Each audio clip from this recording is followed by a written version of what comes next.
દશેરા પૂર્વે આરોગ્ય વિભાગના દ્વારા ફરસાણ વિક્રેતાઓની દુકાનોમાંથી ફાફડા જલેબીના નમૂના લીધા। દશેરા પર્વ દરમિયાન સુરત શહેરમાં ફાફડા જલેબી જેવી પરંપરાગત સ્વાદિષ્ટ વસ્તુઓની માંગમાં ભારે વધારો જોવા મળ્યો હોય છે। આવી સ્થિતિમાં લોકોના આરોગ્ય સાથે કોઈપણ પ્રકારના ચેડા ન થાય તે હેતુથી મહાનગરપાલિકાના આરોગ્ય વિભાગ દ્વારા ફરસાણ વિક્રેતાઓની દુકાનોમાંથી ફાફડા જલેબીના નમૂના લઈ ચકાસણી માટે મોકલી આપવામાં આવ્યા છે। દશેરા પૂર્વે આરોગ્ય વિભાગના દરોડા શરૂ થયા છે। શહેરના વિવિધ વિસ્તારમાં આવેલ ફરસાણ વિક્રેતાઓ અને નાસ્તાના સ્ટોલો પર આરોગ્ય વિભાગે અચાનક તપાસ હાથ ધરી હતી। અહીંથી ફાફડા અને જલેબીના નમૂનાઓ સીલ કરીને લેબોરેટરી પરીક્ષણ માટે મોકલવામાં આવ્યા છે। આ દરોડાઓ દશેરાની પૂર્વ સંધ્યાએ ધ્યાને લઈ હાથ ધરવામાં આવ્યા છે, કારણ કે આ તહેવાર દરમિયાન સુરતમાં લાખો કિલો ફાફડા અને જલેબી આરોગતા હોય છે।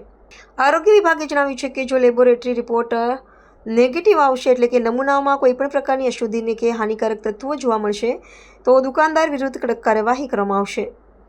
શહેરના આરોગ્ય અધિકારીના જણાવ્યા મુજબ અમે લોકોને સ્વચ્છ અને સુરક્ષિત ખોરાક મળી રહે તે માટે સંપૂર્ણ રીતે પ્રતિબદ્ધ છીએ। ચેકિંગ અભિયાન તહેવારો દરમિયાન પણ સતત ચાલુ રહેશે। દશેરાની ઉજવણીના આનંદમાં કોઈ વ્યક્તિના આરોગ્ય પર આંચ ન આવે માટે આરોગ્ય વિભાગ દ્વારા આવો પ્રામાણિક પ્રયાસ નોંધપાત્ર છે। ત્યારે હવે જોવાનું રહેશે કે ટેસ્ટ રિપોર્ટમાં શું નીકળે છે અને આરોગ્ય વિભાગ કેવી કાર્યવાહી કરે છે। A T Patel, food safety officer. કઈ પ્રકારની કાર્યવાહી ચાલી? આજ રોજ આરોગ્ય અધિકારી શ્રીની સેવી સૂચના અને માર્ગદર્શન હેઠળ સુરતના 9 જેટલા ઝોનમાં વિવિધ ટીમો બનાવીને અલગ અલગ સંસ્થાઓની ચકાસણી તેમજ નમૂના લેવાની કામગીરી ચાલી રહી છે। કઈ પ્રકારનો રિપોર્ટ આવશે? રિપોર્ટ આવ્યા પછી કેટલી કાર્યવાહી? હાલ જે ફાફડા અને જલેબીના નમૂના લેવામાં આવે છે એ FSSAIના ધારાધોરણ પ્રમાણે છે કે નહીં એની ચકાસણી કરવામાં આવે છે। જેનો રિપોર્ટ આવીએ જો એમાં ક્ષતિ જણાય તો કસૂરવારો સામે ફૂડ સેફ્ટી એક્ટ હેઠળ પગલાં લેવામાં આવશે।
સુરતના અડાજણ વિસ્તારમાં આવેલા પાલગામ ખાતે આવેલ મહિન્દ્રા શોરૂમમાં વર્કશોપમાં આજે કારમાં આગ લાગવાની ઘટના સામે આવી છે।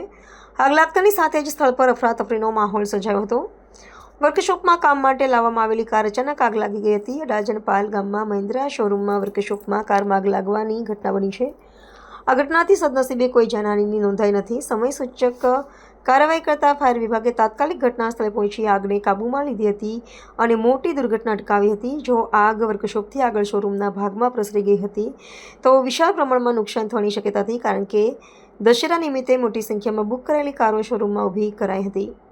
આગ લાગવાનું કારણ હજી સુધી જાણી શકાયું નથી, પરંતુ શક્યતા છે કે કારમાં કોઈ તકનીકી ખામીના કારણે આ ઘટના બની હોઈ શકે। મારું નામ SD ધોબી, ડેપ્યુટી